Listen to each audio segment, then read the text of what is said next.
Boker Tov, Shavua Tov, Chag Sameach, Hanouka Sameach, j'espère que vous êtes en pleine forme et que vous profitez en fait de cette lumière surnaturelle du 8e jour qui remplit de force pour toute l'année, qui remplit d'espoir, qui remplit de Korot, Bezrat Hashem pour toute l'année. Donc vous avez encore toute la journée.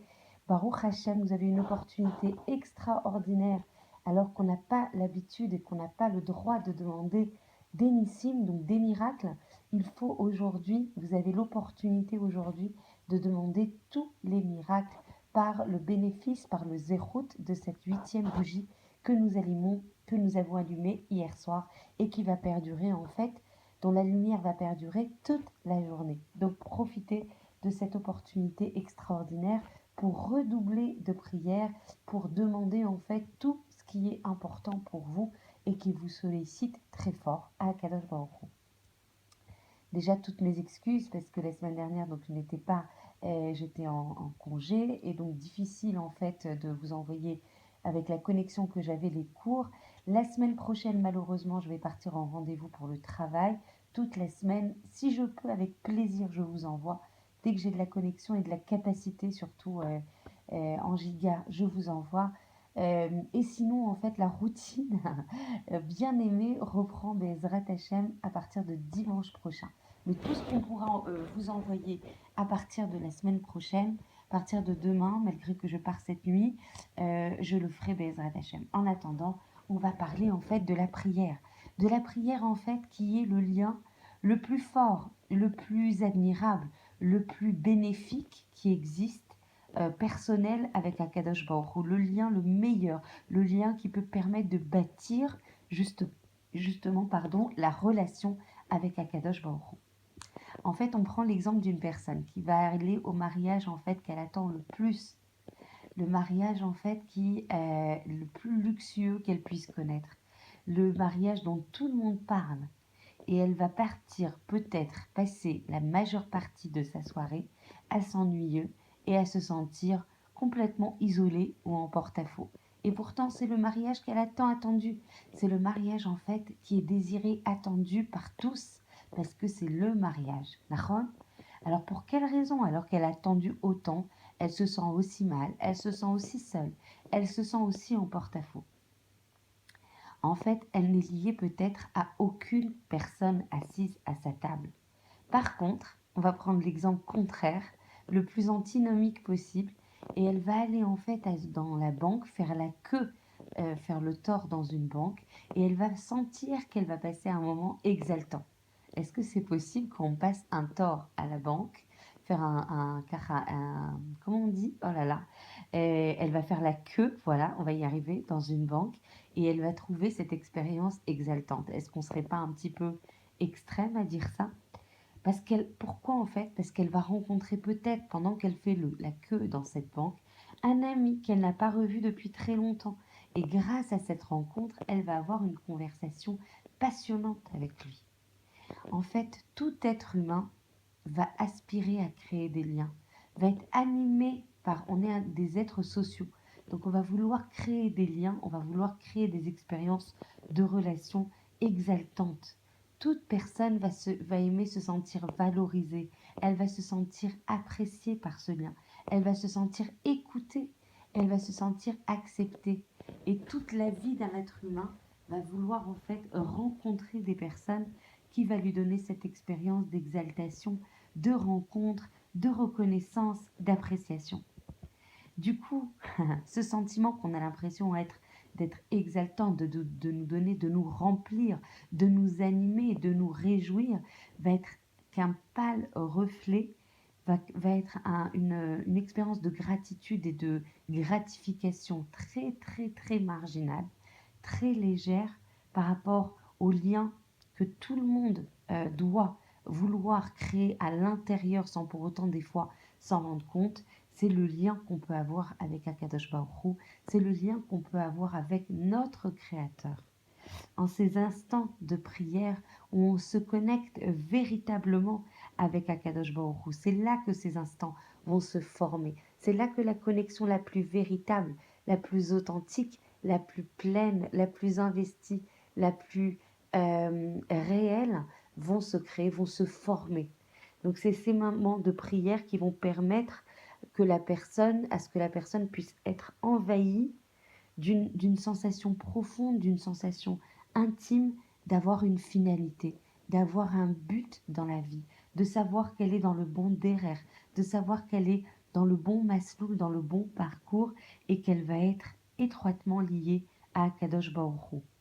La raison du fait que ces moments vont être particulièrement denses, vont être particulièrement profonds et être remplis d'une richesse incommensurable, c'est qu'elle remplit la mission pour laquelle elle a été créée.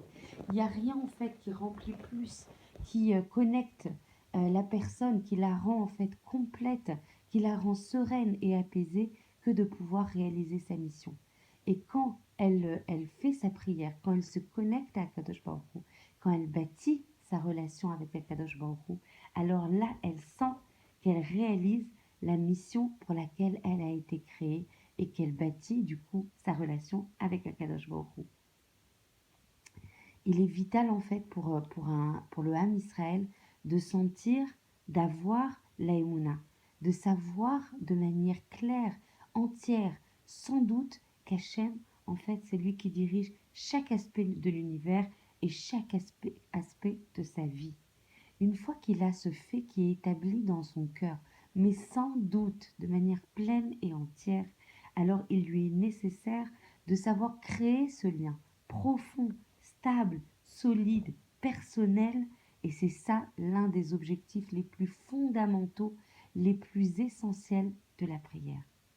En fait, le désir des fois de se connecter à Kadosh Baruch Hu, pendant la prière notamment, est encore plus brûlant lorsqu'il y a des problèmes, lorsqu'il y a des problèmes qui apparaissent pour cette personne. Alors du coup, elle vibre, elle est en supplication pour Akadosh Baruch Hu, pour qu'il puisse l'aider à résoudre ses problèmes.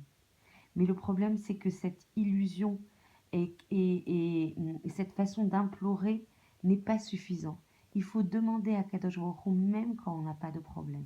Il faut supplier à Kadosh Baruch Hu de manière humble, parce qu'en fait, c'est lui qui va résoudre tout le problème.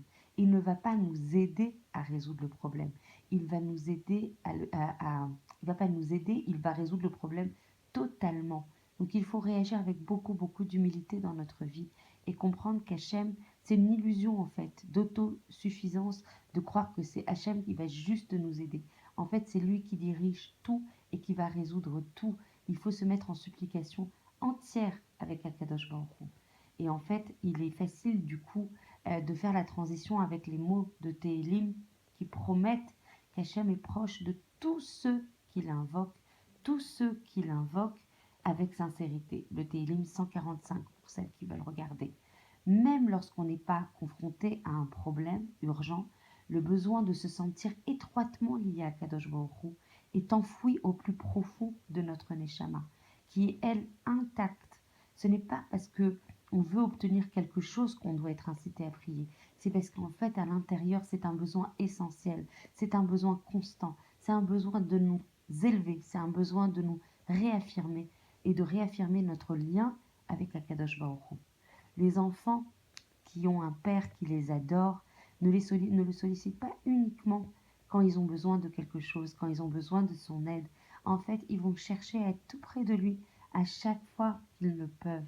Ils se nourrissent, ils s'alimentent, ils se remplissent et se développent à côté d'Akadosh Baruch Hu, parce qu'Akadosh Baruch Hu a une présence affectueuse et constante à côté d'eux.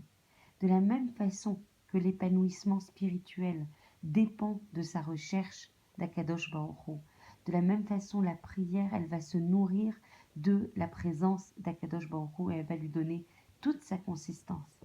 En fait, cette quête va transcender tous les temps, toutes les époques, toutes les circonstances.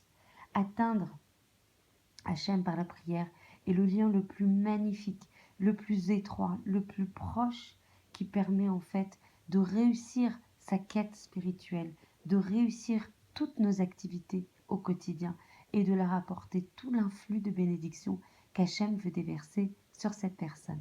Voilà, j'espère que cette petite reprise vous réjouira Bezrat Hachem. Profitez au maximum des lumières de Hanouka pour mettre de la musique Kdosha, pour être en lien, pour supplier à Kadosh Baruch Hu de répondre à nos demandes, pour louer à Kadosh Baruch Hu, pour le remercier déjà de tout ce qu'on a et de tout ce qui déverse sur nous avant même de faire une bakasha. Remerciez et louez à Kadosh Baruch Hu. Reconnectez-vous autant que possible, progressez chaque jour un petit pas par petit pas. J'espère vivement être connecté à vous cette semaine. Je vais avoir une semaine très très dense de travail. Au pire des cas, on se retrouve dimanche prochain.